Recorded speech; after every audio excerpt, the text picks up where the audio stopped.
Do you ever wonder how your spending stacks up against the average American? Are you curious if you're overspending on certain things or saving more than most? Well, the Bureau of Labor Statistics releases an annual report that breaks down exactly how Americans spend their money. And today, we're going to dive into the latest numbers so you can see where you fit in. Then at the end, I'll tell you how you can leverage this data in order to make smarter money decisions. And speaking of making smart money decisions, one smart thing you could do right now is hit the like and subscribe buttons to make sure that you don't miss out on future videos that can help you manage your money more effectively. Okay, let's get into the numbers. Nearly 135,000 households were surveyed in this report, and the average annual pre-tax household income was $101,805. And the after-tax average was $87,869 per year, or roughly $7,300 per month. So that's what the average household is working with. Okay, so from that $7,300 per month in after-tax income, the average monthly expenses were $6,440 per month. Now that implies that the average household is saving 12% of their after-tax income, which honestly is better than I expected. The largest spending category was housing. No surprise there. It took up 33% of monthly spending at $2,120 per month. Now, this number does include a lot of things beyond just a mortgage payment or rent payment.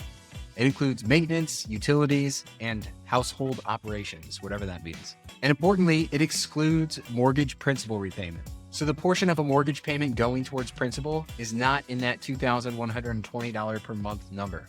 If we included that, it would add another $250 per month. Of the people surveyed who were homeowners, the average market value of their home was estimated at $293,000. And for those that were renting, the average rent was $1,500 per month. There are, of course, regional differences here, but the percentage of total spending on housing stayed fairly consistent, between 30 and 35% of total spending.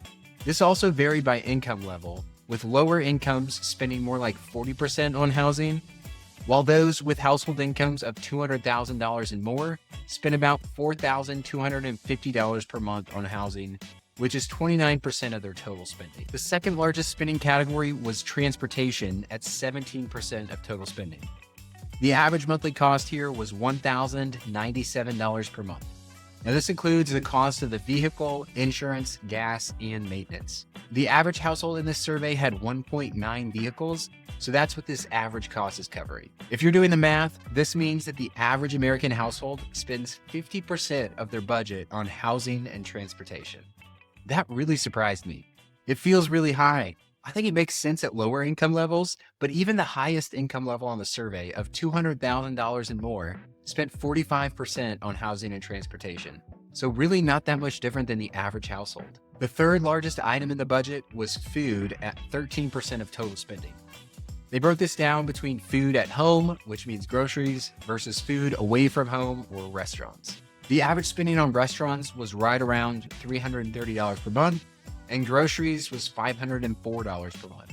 Now, obviously, this number requires some context.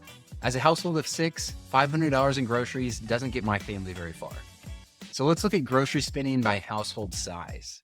We can see that households of 1 spend $291 per month on groceries, while households of 5 or more are spending $809 per month, which honestly still seems pretty low to me. Do these numbers seem high, low, or about right to you? Drop a comment below and let us know.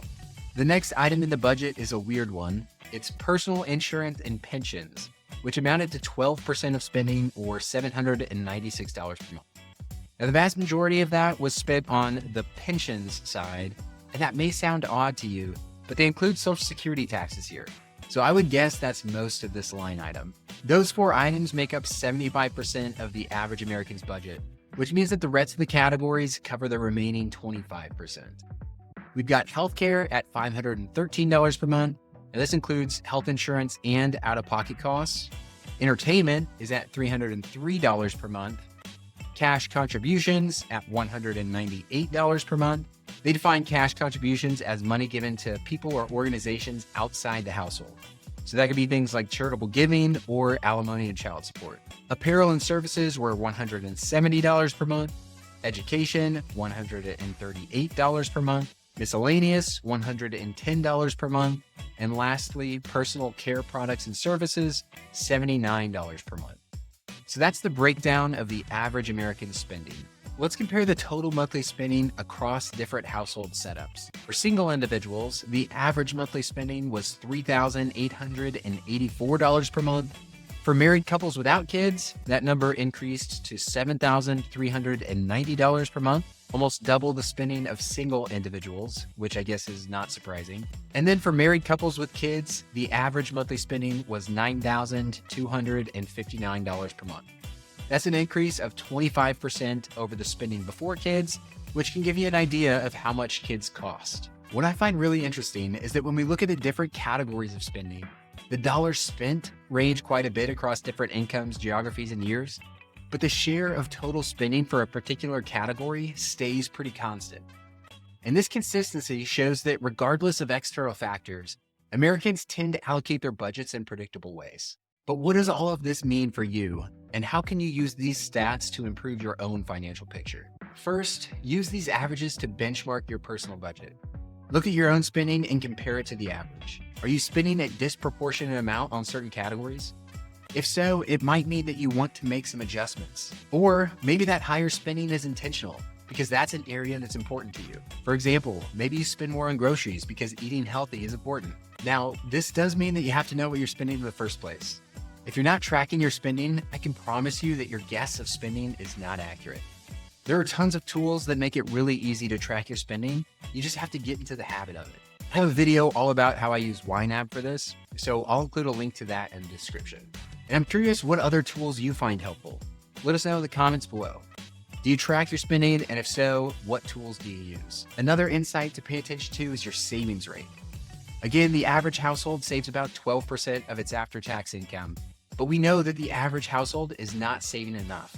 Without a plan, it's impossible to know how much you should be saving, but without any other information, I would aim for at least 15% of your pre-tax income. If your savings rate is below this, setting up automatic transfers into an investment account can really help. Small, consistent contributions can add up quickly, especially when you factor in compound interest. Keep in mind that while these averages can provide a useful framework for evaluating your spending, every household is unique. Use these numbers as a guide rather than a strict rule book. If you fall outside the averages, it might be due to personal priorities, lifestyle choices, or even regional cost differences, and that's perfectly okay. The goal is to use the data to create a budget that reflects your own financial reality and your goals. If you're budgeting with a spouse or a partner, this data can serve as a conversation starter. Ask yourselves whether your current spending aligns with your long-term financial goals. Maybe there are opportunities to cut back on certain things, and maybe you're underspending in an area that's important. And so you can reallocate your budget to reflect your priorities. It's extremely useful to have a spending plan in place. Proactively decide where you're going to spend your money, and then just follow the plan. Easier said than done, I know, but I have a video that can help you create and track a spending plan, so make sure to check that out next. And don't forget to like and subscribe for more content helping you make smarter money decisions.